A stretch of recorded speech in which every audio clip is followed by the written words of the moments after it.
Billionaire catches single dad janitor in the act and can't believe what she sees.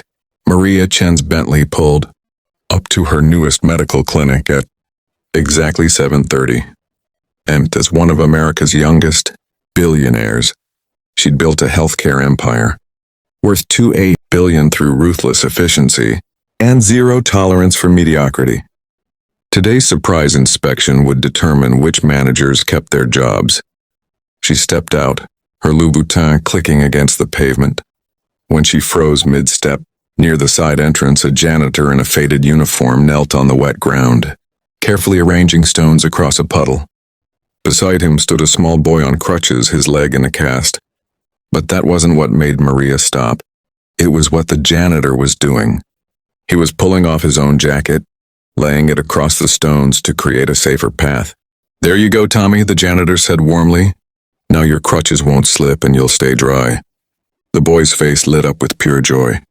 "But Mr. Jake, won't your jacket get dirty?" "Jackets wash, buddy. Broken bones don't heal faster when they get wet. Come on, I've got you." Maria watched, transfixed, as the janitor, Jake, apparently guided the child across with infinite patience. When a panicked woman in scrubs rushed over, Jake simply smiled. "No problem, Mrs. Rodriguez. Tommy here was very brave." As they left, Jake picked up his muddy jacket without complaint and began properly cleaning the puddle. Maria approached, her shadow falling across him. "Excuse me." Jake looked up.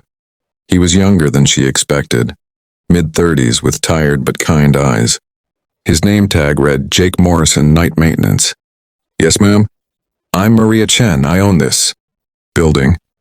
She watched his expression shift to nervous professionalism. "What you just did, that's remarkable." Jake shrugged, wringing out his jacket. "Kid needed help. Simple as that. You ruined your jacket for a stranger. It's just a jacket. He's just a kid who needed to get to his appointment." Math seemed pretty simple. Jake smiled slightly. "Besides, I have a daughter. Used to be on crutches herself. I remember how hard it was. Every obstacle feels impossible when you're small and hurting." Something in his voice, deep kindness mixed with old pain, sparked Maria's curiosity. She glanced at her watch. Her first meeting could wait. "Mr. Morrison, would you join me for coffee? There's a cafe across the street." Jake blinked in confusion. "I'm sorry, what?" 30 minutes. I want to hear your story." 20 minutes later, they sat across from each other. Maria studied Jake over her espresso, his worn hands, his cheap watch, the lines of exhaustion around his eyes. "Tell me why a man with your compassion is scrubbing floors," she said bluntly. Jake laughed without humor. "Direct, I respect that." He took a breath. "I was an ER nurse. Loved it, was good at it. Then my wife Sarah got stage 4 pancreatic cancer. I spent every penny trying to save her. Experimental treatments, specialists. Everything. She died 3 years ago." "I'm sorry," Maria said quietly. "The medical bills destroyed us. $340,000 in debt. I couldn't work ER anymore, single parent. Impossible hours, and emotionally, I couldn't watch people die after losing Sarah." His voice cracked. "So I became a janitor. 3 nights here, 2 nights downtown. I make $32,000 a year. Barely surviving. But I'm there when my daughter Emma wakes up and when she goes to sleep. That has to be enough." Maria felt something shift in her chest. "Are you happy?" "When I'm with Emma? When she shows me her drawings? When we make pancakes together? When she laughs? I'm the happiest man alive. The rest is just the price I pay." Jake met her eyes. "My wife made me promise Emma would have a happy childhood. So that's what I'm trying to give her. Do you still have your nursing license?" Jake looked surprised. "Yeah, I renew it every 2 years. Costs money I don't have, but I can't let it go. Maybe that's stupid." Maria pulled out her phone and made notes. "Email me your complete resume tonight. Nursing credentials, everything." "That's not a request. That's an order from your employer." "Ms. Chen, I don't need charity." "This isn't charity. This is business." She stood, dropping her card on the table. "I need people who understand what healthcare should be. You just sacrificed your jacket for a child you don't know. That's the kind of person I want. Send that resume." She walked out, leaving Jake staring at the card in disbelief. 2 weeks later, Jake sat nervously in a conference room, wearing his only suit, a Goodwill purchase from 5 years ago. Maria sat across from him with Dr. Patricia Okonkwo, the clinic's medical director. "Your references are exceptional," Dr. Okonkwo said. "Dr. Mills at Providence called you the best ER nurse he ever supervised." "I appreciate that, but—" "Here's our offer," Maria interrupted. "Clinic nurse coordinator. Monday through Friday, 8 a.m. to 4 p.m. $68,000 annually. Full benefits covering you and Emma. 2-week paid orientation." Jake's hands trembled. "I don't understand why." "Because I watched you ruin your jacket for a stranger without hesitation. That's not common. That's exceptional." Maria leaned forward. "We called Providence. We know about the time you stayed. 6 hours past your shift with a dying patient who had no family. We know about the Spanish classes you took on your own time to help patients.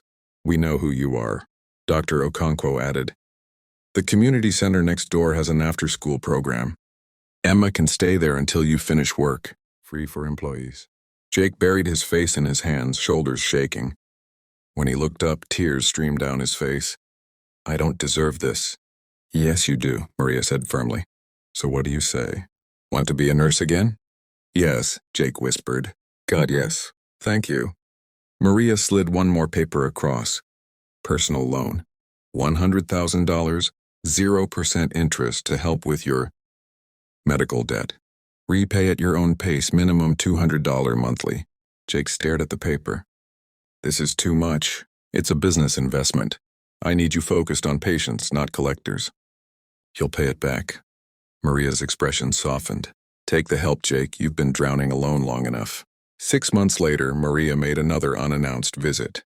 She found Jake in the pediatric wing, making a terrified 5-year-old laugh by putting a stethoscope on her teddy bear first. "Mr. Bear's heartbeat is perfect," Jake declared. "Now let's check yours." The girl giggled and cooperated completely. Her mother looked at Maria with tears in her eyes. "He's magic. My daughter has white coat syndrome, but with Jake, she actually wants to come." When Jake saw Maria, his whole face transformed. No longer the exhausted janitor, but a man who'd found himself again. "Miss Chen, I didn't know you were visiting." "That's still the point," she smiled. "Walk with me." They strolled through the clinic. Staff greeted Jake warmly. Patients visibly relaxed when he appeared. The change was palpable. "How are things?" Maria asked. "Incredible. Emma's thriving. She's taking art classes, made friends. I paid off my highest interest debts. I can breathe for the first time in years." Jake paused. "You gave me my life back. You're giving it back to patients every day. That's payment enough." Maria stopped walking. "Dr. Okonkwo wants to offer you a supervisor position. You've improved patient satisfaction by 18%. You've trained 7 nurses who specifically requested you. You've earned it. I've only been here 6 months, and you've proven yourself exceptional. Time isn't the issue, excellence is." That evening, Maria sat in her penthouse with Emma's drawing framed on her desk. The little girl had given it to her at a staff event, 3 figures. Holding hands under a rainbow, heroes. See when people need help. Maria's phone buzzed with a text from Jake. "Thank you for seeing me when I was invisible. I'll spend the rest of my career paying that forward." She replied, "You were never invisible. Jake, you were just waiting for someone to look. Keep being exceptional." Maria stared out at the Dallas skyline, thinking about that morning by the puddle. She'd built a billion-dollar empire on ruthless efficiency, but the best decision she'd ever made had nothing to do with profit margins. It was stopping to watch a janitor ruin his jacket for a child he didn't know. One small moment of attention. One act of humanity. 2 lives forever changed.